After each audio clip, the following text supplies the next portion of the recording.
Assalamualaikum warahmatullahi wabarakatuh. Waalaikumsalam warahmatullahi wabarakatuh. Selamat sore semuanya, sehat selalu. Kabarnya bagaimana pada sore hari ini teman-teman? Baik Pak. Baik, Pak. Alhamdulillah, baik. Sebelum kita mulai pembelajaran pada sore hari ini, marilah kita berdoa terlebih dahulu ya. Sebelum memulai pembelajaran pada hari ini, kita berdoa menurut agama dan kepercayaan masing-masing. Berdoa dimulai. Selesai. Oke, sebelum lanjut ke materi, kita akan melakukan absen terlebih dahulu. Ada Mas Zaidan hadir atau tidak ini? Hadir. Ada Mas Abdul ya, Mas Abdul tadi. Mas Suryo, oh ya Mas Suryo. Sorry, saya sering lupa ya soalnya. Sama Mas Suryo ya, Mas Suryo Hadir, Pak. Hadir. Terus selanjutnya ada Mbak Putri ya. Hadir. Mbak Putri hadir. Terus ada Mbak Anissa. Hadir ya. Terus ada Mas Reza Harap hadir ya Mas Reza. Hadir. Ya, Mas Reza. Oke, terima kasih atas kehadiran pada sore hari ini. Langsung saja kita lanjut ke materi yang akan saya sampaikan. Tolong dibaca terlebih dahulu Mbak Anissa itu yang paling besar tulisannya. Oke. Permainan tradisional Egrang. Oke, ya kali ini sore Bos hari ana ini WhatsApp akan, kilo, belajar Yekdang tentang Diwaca. permainan tradisional Egrang ya. Apa sih itu permainan tradisional Egrang? Permainan tradisional Egrang yaitu permainan tradisional Indonesia Bos ana WhatsApp yang kilo, melibatkan Yekdang alat Diwaca. penyangga dari kayu. Egrang ini menjadi simbol kebudayaan serta menggambarkan kekayaan dan juga kerukunan antar pemain. Biasa. Lanjut di sejarah Egrang. Itu yang pertama ada asal usul. Nah, Egrang ini sudah ada dari sejak zaman dahulu, sejak zaman nenek moyang kita, zaman penjajahan itu sudah ada Egrang. Nah, ini tentunya memainkan peran dalam budaya lokal. Terus yang kedua yaitu warisan budaya. Nah, Egrang ini juga merupakan warisan budaya yang terus dilestarikan hingga kini. Jadi, olahraga tradisional seperti Egrang ini dari anak-anak kita semuanya ini, pemuda-pemuda Indonesia harus selalu melestarikan permainan tradisional Egrang. Jangan sampai permainan tradisional Egrang itu punah ataupun hilang begitu saja dari peradaban dunia ini ya. Terus yang ketiga yaitu pengaruh budaya. Yang ketiga yaitu pengaruh budaya. Ya, ini permainan ini menunjukkan pengaruh kebudayaan yang beragam di Indonesia. Jadi permainan Egrang ini tentunya menunjukkan kearifan lokal yang dimiliki dari Indonesia. Oke, yang ketiga yaitu cara bermain Egrang.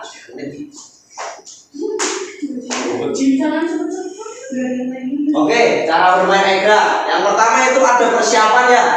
Yang pertama tentunya mempersiapkan alat Egrang. Sudah tahu semua di sini alat Egrang itu seperti apa? Sudah. Oh ya, Mas Sadut pinter ini Mas Sadut. Oh, Mas Suryo ya, sorry.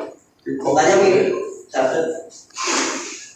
Nah, persiapan alat Egrang. Yang pertama itu mempersiapkan alatnya. Tentunya alat Egrang itu terbuat dari ada yang terbuat dari bambu, ada yang terbuat dari batok kelapa dan juga lain sebagainya. Sebelum pertandingan atau permainan dimulai itu kita harus menyiapkan alatnya terlebih dahulu yaitu alat Egrang tersebut. Dan tentunya yang kedua yaitu dalam persiapan harus memilih lokasi yang aman untuk bermain ya. Untuk teman-teman semuanya, masa kalau mau bermain Egrang di sungai, di jurang itu mati?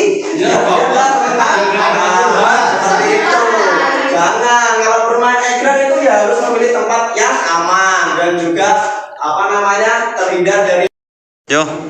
Oke, lanjut ya teman-teman. Yang kedua yaitu ada teknik berdiri. Pemain harus belajar menjaga keseimbangan saat berada di atas Egrang. Nah, kalau dalam teknik yang kedua yaitu teknik berdiri, kita harus berdiri di atas Egrang tersebut. Tidak boleh menggunakan tangan. Masa handstand di Egrang ya sulit kayak gini masa. Itu bisa Bapak. Ya, itu kalau bisa sudah pro tidak masalah Mas. Nanti ada namanya variasi-variasi permainan Egrang. Bisa Egrang menggunakan tangan sambil handstand, bisa sambil salto ya terserah. Nanti ada motivasi variasi tersendiri. Terus yang ketiga yaitu menjalankan permainan. Dalam menjalankan permainan ini pemain harus bersaing dengan teman untuk mencapai garis finish terlebih dahulu. Dalam permainan egrang itu ada garis awal atau garis startnya dan juga ada garis finishnya. Seumpama garis startnya itu dimulai dari sini, ada juri atau wasitnya, langsung balapan. Nah, sampai mana? Kalau udah sampai garis finish yang pertama atau yang tercepat, nah itu yang dinyatakan menang. Oke, lanjut. Nah, kita lanjut ke manfaat bermain egrang. Manfaat yang pertama yaitu untuk meningkatkan keseimbangan. Tentunya dalam permainan ini membantu anak-anak untuk mengasah keseimbangan dan koordinasi. Dalam bermain egrang tentunya harus memiliki koordinasi atau keseimbangan. Nah, dalam koordinasi ini bermain egrang tentunya harus memiliki koordinasi yang baik antara akal atau pikiran, otak kita, dan juga mata, dan juga tangan, dan juga kaki juga. Tentunya itu semua harus berselaras atau harus saling berkoordinasi. Terus yang kedua yaitu membangun kerjasama. Egrang juga menjadi sarana untuk memperkuat kerjasama antar pemain. Terus yang ketiga yaitu menjaga kebugaran. Tentunya dalam bermain egrang tentunya melibatkan fisik. Ya, tentunya harus bermain dengan sportif juga. Lanjut. Terus selanjutnya yaitu ada jenis-jenis egrang. Yang pertama yaitu ada egrang kayu. Egrang kayu itu biasa dinamakan egrang tradisional ya, yang dibuat dari kayu dengan desain yang kuat dan juga klasik. Terus yang kedua ada egrang plastik. Egrang plastik ini mudah digunakan, lebih ringan dan juga sering dipakai oleh anak-anak. Itu tentunya egrang plastik yang juga mudah dibuat. Terus yang ketiga itu ada egrang modern. Dalam egrang modern ini biasanya ada gambar-gambar atau lukisan-lukisan yang ditaruh di egrang tersebut agar menarik pemakainya.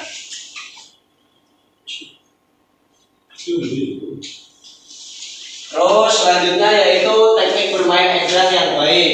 Yang pertama itu posisi badan. Kita dalam bermain egrang itu harus menjaga badan dalam posisi tegak untuk menjaga keseimbangan. Jadi dalam bermain egrang itu harus tegak lurus seperti ini, tetapi harus selalu menjaga keseimbangan. Tidak boleh dorong ke depan, tidak boleh dorong ke belakang, tidak boleh ke samping. Samping gini nggak boleh ya, jangan malah gini. Ini nggak boleh ini bermain egrang. Nanti sulit menjaga keseimbangan. Ya, lanjut. Kalau tertawa silakan tertawa aja. Kalau nggak usah. Terus yang kedua yaitu pandangan mata. Dalam pandangan mata, nah ini dalam pandangan mata ini kita harus berfokus pandangan itu ke depan, jangan melihat ke belakang karena di belakang ada masa lalu ya. Seperti itu. Terus gerakan kaki itu kita harus perlahan, tidak boleh cepat-cepat. Kalau sudah bisa cepat ya silakan, tapi kalau belum bisa atau memulai itu dianjurkan untuk perlahan, satu langkah sampai garis finish. Kalau sudah mahir itu bisa sambil salto, koprol dan lain sebagainya. Koprol apa tuh? Koprol gini mas, cadel. Oh, backflip. Iya. Oke, saya rasa ini sudah ada yang sedikit ngantuk ya. Kita akan ice breaking terlebih dahulu sedikit untuk meningkatkan konsentrasi kita. Jadi ice breaking kali ini jika saya kayak gini kalian menjawab door ya. Door. Nah, kalau gini, tapi yang keras. Ayo bunyi mbak kamu. Ulangi, bareng 1, 2, 3. Nah, terus kalau kayak gini. Ayo ulangi ya. Ayo mbak, jangan malu mbak, ayo mbak. Ayo, coba 1, 2, 3.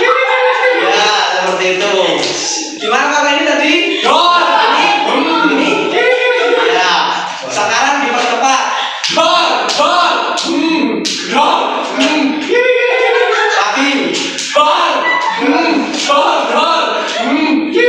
Ya, mungkin itu sudah meningkatkan konsentrasi kita semuanya ya.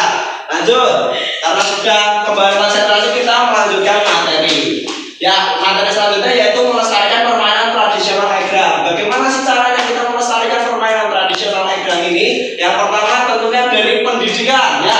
Pendidikan ini tentunya ada integrasi permainan egrang dalam kurikulum pendidikan untuk anak-anak. Dan di dalam pendidikan sekarang tentunya kita sebagai guru olahraga tentunya harus ada materi tentang permainan tradisional. Dalam permainan tradisional ini kita selipkan tentunya permainan-permainan egrang seperti ini dan lain sebagainya. Terus yang kedua untuk melestarikan permainan egrang itu ada festival. Jadi dalam festival ini kita menyelenggarakan untuk mempromosikan Terus yang selanjutnya yaitu komunitas. Bos ana WhatsApp kilo, gekdang diwaca. Tentunya dalam komunitas lokal ini seperti di Purwokerto kita harus memiliki komunitas atau tim untuk melestarikan permainan tradisional egrang tersebut. Jadi jangan sampai permainan egrang ini terjadi atau hilang begitu saja dari peradaban seperti dirinya yang telah hilang dari diriku ya. Oke. AGP ya, AGP. Mungkin itu saja yang bisa saya sampaikan. Dari teman-teman ada yang ingin bertanya? Oh, tidak ya? Oke, tidak. Oh, ada. Ya. Untuk permainan egrang itu untuk friendly untuk semua usia atau cuma anak-anak? Oh ya, langsung saya jawab ya Mbak Henry. Ya, dalam permainan egrang ini bisa dilakukan oleh semua umur, bisa dari anak-anak, bisa dari bapak-bapak, ibu-ibu, mama sambil rumpit. Bermain egrang itu juga boleh. Oh, kakek? Iya itu boleh ambil gini nanti. Iya. Itu bermain egrang itu bebas untuk siapa saja, yang penting diri kita senang. Oke. Terima kasih. Oke, kita akan menarik kesimpulan dari materi pada sore hari ini. Ya, tentunya permainan egrang adalah permainan tradisional yang harus kita lestarikan. Jadi dari kita anak muda semuanya jangan sampai meninggalkan atau melupakan permainan-permainan tradisional yang sudah ditinggalkan dari nenek moyang atau leluhur kita semuanya. Paham anak-anak? Paham. Terus dari saya nasihat ya selalu berbuat baik dan baik, pasti akan ada balasan yang baik juga. Oke. Oh, dibalasnya jahat gimana, Pak? Nggak apa-apa, itu pasti hanya segelintir saja, yang lain pasti akan berbuat baik. Karena kita tidak tahu kebaikan mana yang akan membawa kita ke surga. Masya Allah. Seperti itu anak-anak itu dari kata-kata Pak Kiai. Iya, berarti itu jahat minggu ya, Pak. Oke. Bos ana WhatsApp kilo, gekdang diwaca. Bos ana WhatsApp kilo, gekdang diwaca. Semoga pembelajaran pada sore hari ini bermanfaat untuk kita semuanya. Berdoa dimulai. Selesai? Ya mungkin cukup sekian dari saya, kurang